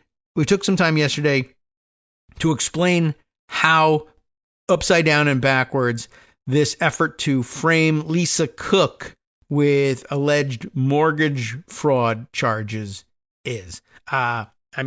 It's about as elemental as it can be. She signed papers that said that she was going to consider both her primary residence. Actually, no. She signed papers that said that she was not going to consider them both primary residences. You're just wrong about that. Then the emergence of the possibility that there might be some paperwork that says yes and some paperwork that says no, but it's the fact that there's some paperwork that says no is very helpful. B, the fact that the paperwork that says no, it is a vacation home, is the official paperwork that goes along with, 1, the mortgage origination itself, and 2, the SF-86 background check materials, versus a summary of the terms of the loan, which, if you agree to tomorrow, will sign official papers. And hey, the official papers are correct. But they're sticking to their guns, by the way, insisting that this is definitely mortgage fraud, which is crazy. But and even if it's not, Adam Schiff, Letitia James, well, they haven't gotten around to the Adam Schiff part yet, so far as I have seen. But guess what? You'll never believe it. It turns out that the paperwork surrounding the mortgage documents for Letitia James also doesn't actually say anywhere that she's claiming these things as both primary residences. They are, in fact, correctly designated. It's amazing that the two black women targeted here have had their names dragged through the mud in association with pending charges of mortgage fraud based on a factual picture which is a lie. They did not do the thing of which they are accused. And even if they had, it might not lead anywhere. So, as it turns out, though, in a very Trumpy move, the administration has been pressuring the U.S. attorney for the, I believe, for the Eastern District of Virginia, our rocket docket down here, to charge James with mortgage fraud for a property that she owns within the jurisdiction. And hurry up and do it already before anybody finds out that these charges are bogus, I guess, essentially. ABC News, once again, now in the news, our ABC News, Trump officials pressuring federal prosecutors to bring criminal charges against New York AG Letitia James. Sources. Yeah, well, that's where things come from, sources. Peter, Charalambous, I hope. Catherine Folders and Alexander Mallon are on the byline here. Here's the bottom line. Top Trump administration officials are pressuring federal prosecutors in Virginia as of September 17th, that was just yesterday, to bring charges against New York Attorney General Letitia James for mortgage fraud, despite investigators so far failing to find sufficient evidence supporting such charges, according to sources familiar with the investigation. Not just that, but of course what they're finding is evidence that actually contradicts all of this. And I think they may make mention of that. After a 5-month investigation and interviews with more than a dozen witnesses, that's far too long to be spending on what is essentially a pretty petty case here. Even if it was true, it wouldn't be worth 5 months. But there you have it, 5 months and interviews with more than a dozen witnesses. Federal prosecutors have so far uncovered no clear evidence that James knowingly made false statements to a financial institution to secure favorable terms on a mortgage for her Virginia home, according to multiple sources briefed on the investigation. Just sort of running through the elements of the crime here. None of them are present. None of them have been established here. That's a problem, and a real prosecutor will tell you, we don't bring charges in a case like that. In fact, we've been wasting 5 months of our time on a case like this. Trump himself has pressured the Department of Justice leadership to investigate James more aggressively, and two officials, Ed Martin. Don't forget, Ed Martin is the one wrapped up in this. He's the one that showed up outside of Letitia James's house in New York in a trench coat, and then when confronted, just said, "Oh, I'm here admiring property. I just want to find out about this house. It's so nice." All right. So two officials, Ed Martin, the head of the DOJ's weaponization working group, and remember, it's supposed to be anti-weaponization, but whatever, and Bill Pulte, the director of the Federal Housing Finance Agency. Both of them have pushed the U.S. Attorney for the Eastern District of Virginia to seek an indictment of James. When federal prosecutors recently declined to indict James, Pulte encouraged Trump to fire Eric Siebert, or possibly Seibert, Siebert, who is, of course, the U.S. Attorney for the Eastern District of Virginia, and replace him with a prosecutor who would be willing to bring charges against James. Sources said, if you don't do it, we'll fire you and get someone who will. The move to seek an indictment against one of the president's political rivals, it's a political critic, I don't know about a political rival, but okay, who successfully brought a civil fraud case against Trump last year, that means won it, and leads multiple lawsuits challenging his administration's policies, would mark a significant escalation in what the president's critics have labeled a campaign of political retribution. Although the problem is that the president himself labels it a campaign of retribution. He has said so explicitly, using that word. Pulte and Martin have argued that James committed mortgage fraud because one of the documents related to a 2023 home purchase by James falsely indicated that the property would be her primary residence. However, investigators have so far determined that the document, what document is it? Is it a mortgage document? No, it's not. It's a limited power of attorney form used by James's niece to sign documents on her behalf when James closed on the home. It wasn't that she hired a fancy, expensive lawyer to do it. She was giving power of attorney to a relative who was on the ground locally. Can you take care of this purchase for me? And so not a mortgage document, a document related to the mortgage. Here is my power of attorney to go sign this thing. Well, that document, as it turns out, if you're trying to prove the case, you're going to want to know. So, representative of the bank that ultimately gave this loan, did you ever consider the information here as part of your decision on whether or not to go ahead with the loan under these terms? Answer, no. Never did. Never saw it. Never considered it. It was never considered by the loan officers who approved the mortgage, sources said. Lawyers drafted the document itself for a third-party closing company based on a template that was never corrected, sources said, and every other document in James's loan file for the mortgage accurately stated that she would not reside at the home. All the other papers have it right. This one has it wrong. How did it get it wrong? The answer is, A, I need a power of attorney thing for my niece so she can sign the papers for me because I'm not going to be there at closing. But I'd like to give her power of attorney to sign on my behalf. Okay, fine. They dug out a power of attorney form. What's it for again? Signing for a mortgage, a home or a commercial property? Home. All right. Out comes the template that usually has the boxes on there. Is this going to be a primary residence? Yes, because usually it is. And they just didn't correct it to make it. No, this is the important part about this document is I'm granting power of attorney to this person, not for what purpose necessarily, but that's an important part of a power of attorney. For the purposes of signing a mortgage. For the purposes of signing a mortgage for a primary home? All right, well, we didn't get that far down the checklist. But every other document says, nope, not a primary home. Prosecutors have not yet been able to produce evidence that James knowingly filled out the power of attorney form incorrectly to influence the bank that issued the mortgage, said sources familiar with the investigation's findings thus far. James has denied wrongdoing, and her lawyer, a very good one, Abby Lowell, although it's also Jared Kushner's lawyer, has criticized the criminal referral as, quote, 3 pages of stale, threadbare allegations that he called the next salvo in President Trump's revenge tour against Attorney General James. Given the cascade of unsubstantiated allegations coming from the Trump administration on its mortgage fraud crusade against Democrats, it's no surprise they're having trouble finding an objective and law-abiding prosecutor who would ignore the facts and the evidence to manufacture sham charges, Lowell said in a statement to ABC News, and a good one at that. As we have repeatedly said, any impartial and non-political inquiry would conclude Attorney General James did not violate any laws managing her properties. A White House spokesperson declined to comment when contacted by ABC News. Representatives of the Justice Department and the Federal Housing Finance Agency did not respond to a request for comment. The contentious investigation comes as Trump, Pulte, and Martin have accused numerous officials of engaging in mortgage fraud, with other investigations targeting Federal Reserve Governor Lisa Cook and then falling apart, and Democratic Senator Adam Schiff. Both allegations have been denied.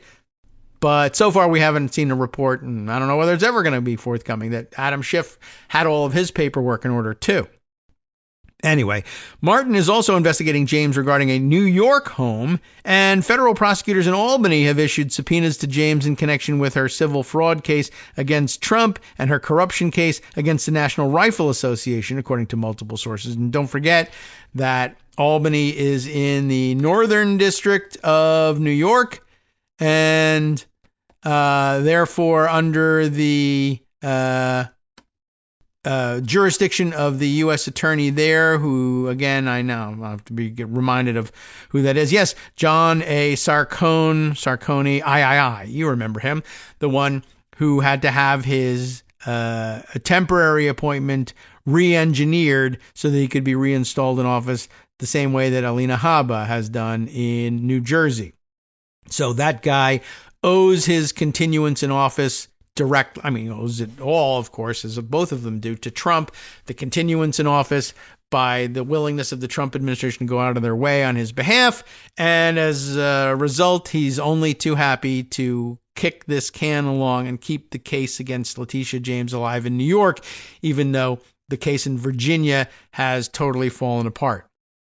So, while Martin's investigation of James's Virginia properties has failed to yield clear evidence of fraud, sources said he has taken aggressive steps to publicize the allegations and leapfrogged multiple steps usually taken by prosecutors. Last month, he sent James's attorney a letter asking that she resign from her role as the New York Attorney General, arguing it would, quote, serve the good of the state and the nation for her to leave office. Her resignation from office would give the people of New York and America more peace than proceeding. I would take this as an act of good faith, Martin wrote. Yeah, Thanks for doing my case for me. Days after sending the letter, Martin posed for a New York Post photographer outside of James's Brooklyn home wearing a Columbo-style trench coat. He later posted a photo from his visit on social media.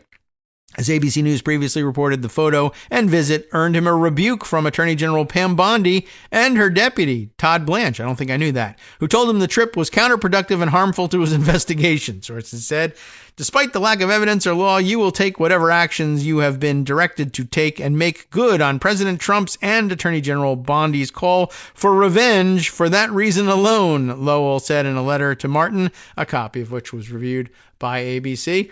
Yeah, well, there's more, of course. It goes on, believe it or not.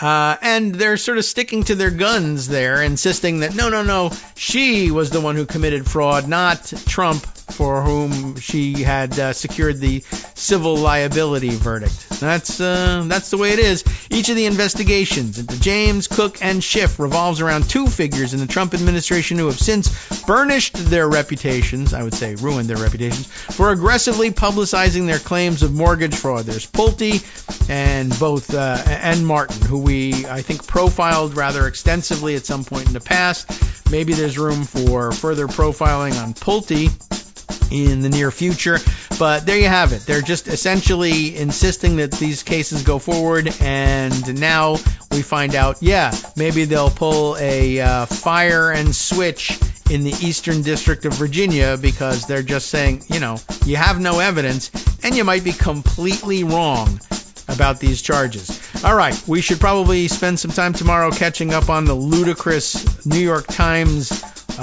lawsuit that's been filed by Trump, the latest one being extraordinarily dumb and being lampooned by writers who have sat down and read all the way through it. Talking Points memo describes what's going on with Ed Martin. Buffoonish Ed Martin flails to make his bogus case stick against Letitia James and others, of course. And lots more yet to come as we catch up on things tomorrow. From networksradio.com.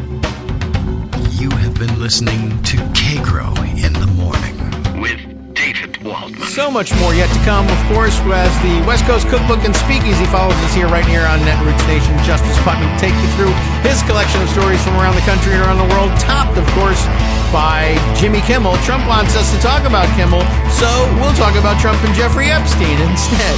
That's the way to do it. That's the spirit, Justice. We'll see you tomorrow.